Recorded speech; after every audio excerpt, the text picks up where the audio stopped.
युवराज दुर्योधन कुरुराज सभा में ऐसा नहीं हो सकता। मौन रहिए आप सब, मौन। युधिष्ठिर, धर्म के ज्ञाता, क्या एक स्वामी अपने दास दासियों को दंडित नहीं कर सकता? क्या तुम मेरे बच्चे दुर्योधन के दास दासी नहीं? उत्तर दो। हाँ, है हम दास दासी, पर ये किस प्रकार का दंड है? मैं किसी की दासी नहीं हूँ महाराज।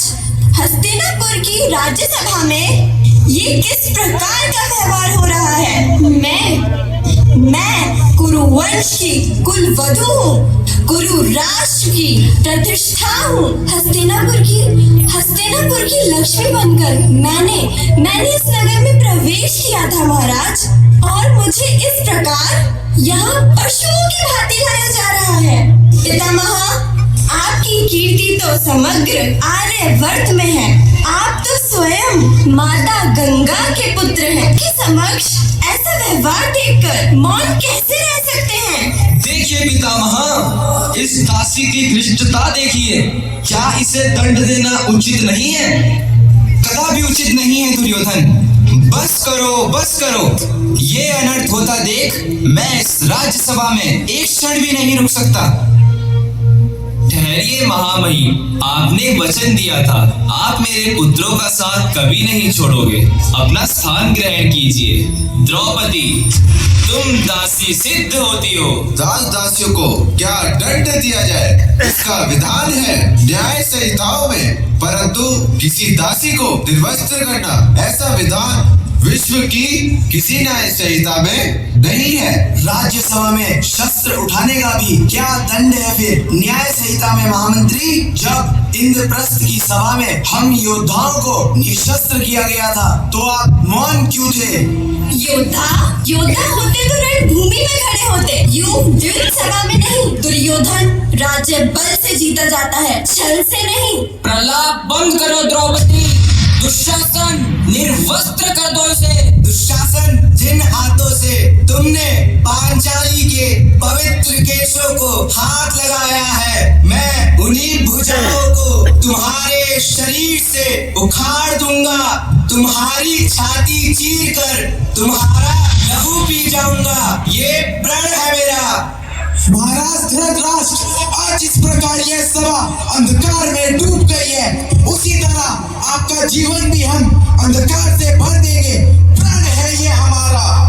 प्रलाप मत करो दासर्जन। दुशासन, जाओ। रुको दुशासन। मौन रहिए, आप सब मौन रहिए। मेरा रक्षण अब आप लोग नहीं कर पाएंगे। धर्म के नाम पर हो रहे अधर्म को रोकने का साहस नहीं था आप सब में से किसी के भी पास। वो धर्म ही क्या जो शक्ति को निर्बलता बना दे, वो सत्य ही क्या जो दुष्टों को भस्म करने की जगह बोलने वाले के साहस को ही जगा दे।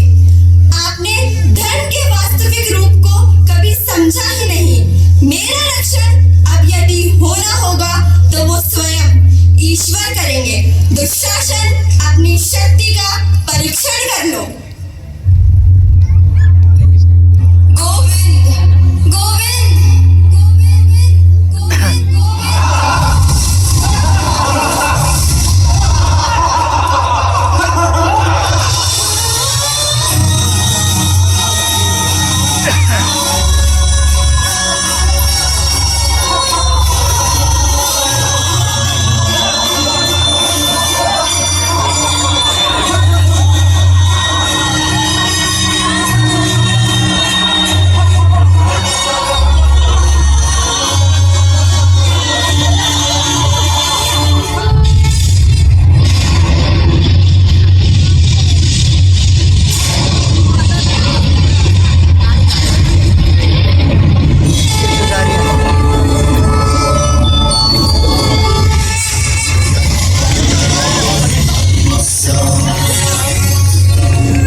ही कर ली हो जैसे।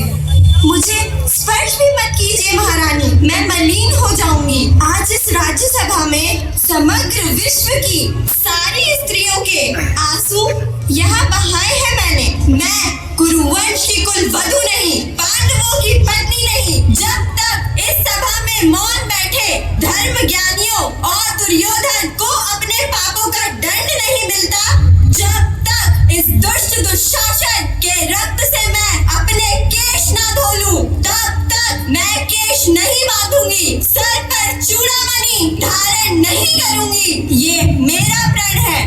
इस सभा में जिसने हमारे साथ हुआ प्रपंच देखा, पांचाली के साथ किया गया अपमान देखा, फिर भी मौन रहे, क्यों? उनका अंत होगा, रक्त की धाराएं बहेंगी, कटे मस्तकों का अंबार लगेगा, शिव का रौद्र तांडव होगा, महासंग्राम होगा, महाभारत होगा। विश्व के कल्याण की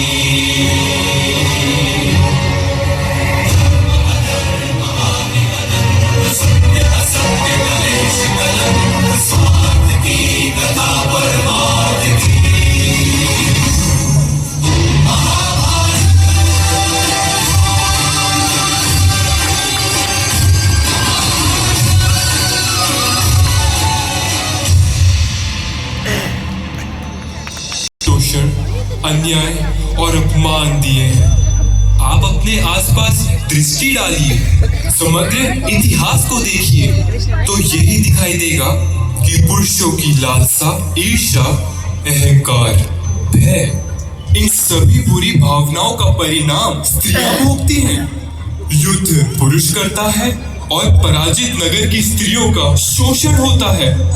पुरुष मदिरा एवं युद्ध में अपनी संपत्ति गंवाता है और स्त्री के भाग्य में भूख आती है। सारे संसार के दुखों की गिनती कीजिए, स्पष्ट दिखाई देगा कि पुरुषों की तुलना में स्त्रियां कहीं अधिक दुख भोगती है।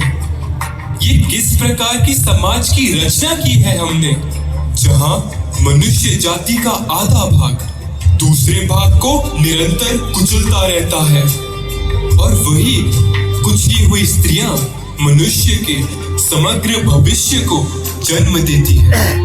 मार, शोषण, पीड़ा सबसे झुलसी हुई स्त्रियां स्वस्थ और सुखी संतान को जन्म किस प्रकार दे सकती है? अर्थात जब किसी स्त्री का अपमान होता है, किसी स्त्री का शोषण होता है, किसी नारी के केशों को खींचा जाता है, तब किसी न किसी रूप में एक युद्ध का जन्म होता है। किसी न किसी रूप में